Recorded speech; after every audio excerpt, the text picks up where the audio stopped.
Hey everyone, HuK here bringing you Game 3 of this show match here that was brought to you by GoSuGuide.com. Big shout out to LZ Gamer and In Control.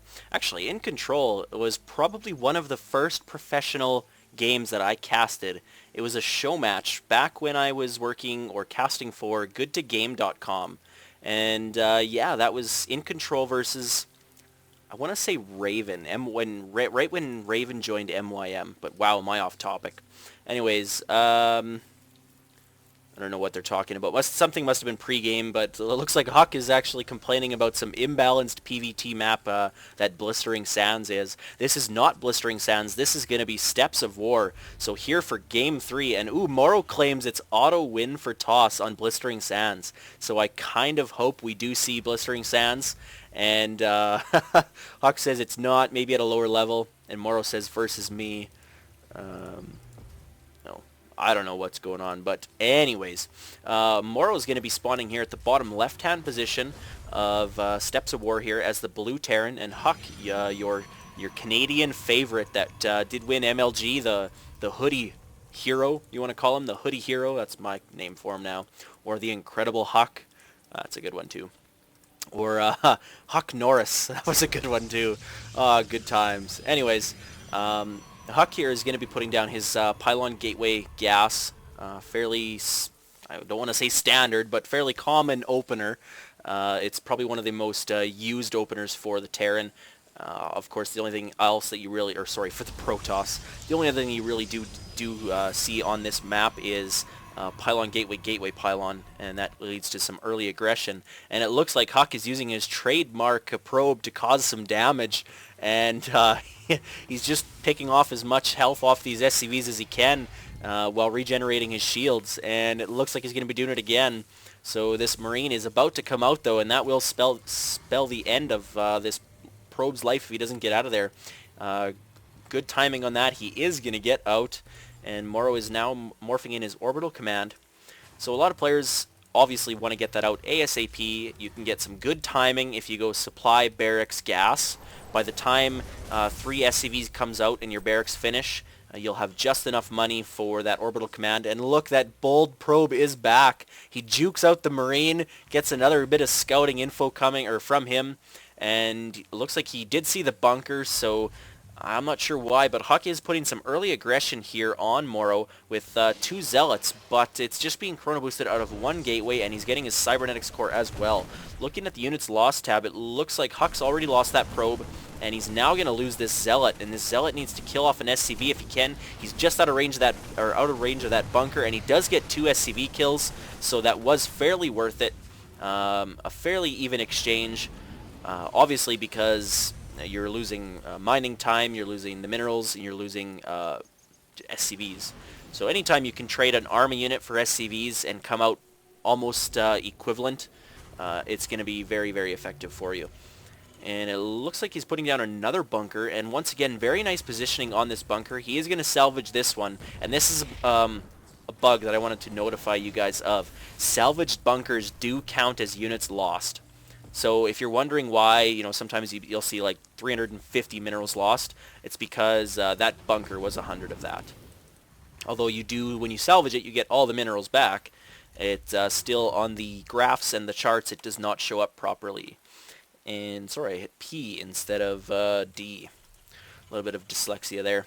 So MorroW this time is going off of 2 gas. So last game on Metalopolis, we did see him stick to a 3 barracks play into an expansion, and he was only working off 1 geyser for probably like 10 minutes of that game, and it was only about a 22-minute game.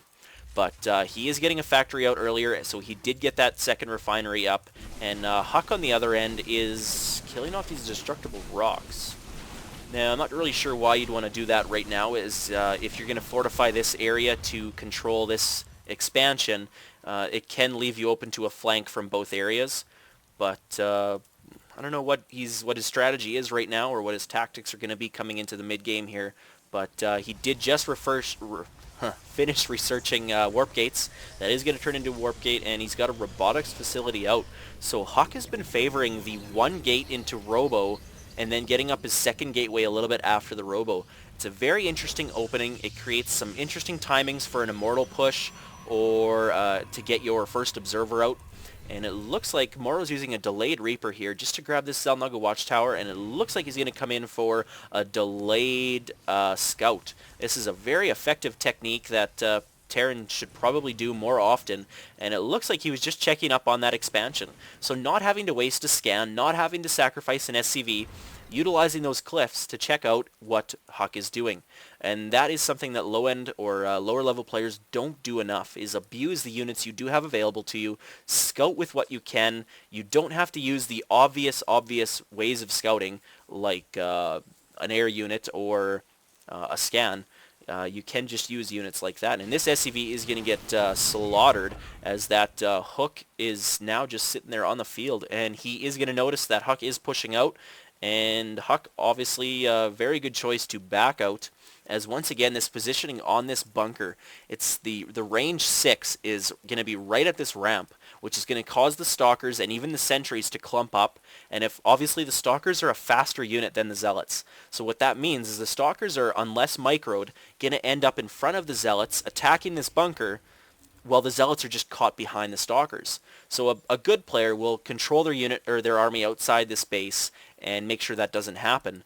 But, you know, a lot of players may just not really notice that. They may do the 1A attack syndrome, just attack move right into the base, and lose those.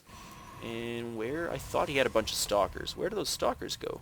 Oh, they are just sitting in his base. Maybe he's expecting some kind of Banshee. Yes, he has seen the starport, but it looks like he's not grabbing a Banshee. He's grabbing a Raven, so that's fairly interesting. The Raven, of course, is going to give MorroW the ability to pick off these observers, and point defense drones are super effective against Stalkers. So it looks like HuK's going to skew his army more towards Zealots. He is researching Zealot charge, and a lot of Protoss players are kind of moving towards a very heavy Zealot army. I'm not sure if this is because of the 1.1 change that's coming up that's going to make tanks way less effective against Zealots. If you remember back in Brood War days, Zealots were kind of like the anti-tank once they had their movement speed upgrade. They could just get in there so fast. They did not take a lot of damage, and even when they did, they were so effective. And it looks like, because of this observer, HuK is going to see this drop that's coming in from MorroW, and he's going to put his Stalkers here, but he needs to get his other army there, because the amount of army that MorroW has in these dropships, he could probably just drop and take out these Stalkers. He is going to do that. Very nice blanketing of with his dropping, not stopping the medevacs to let them get taken out. But the rest of the army for HuK does move in and quickly cleans this up. One medevac does get away with full units, and this one stimmed Marine and Marauder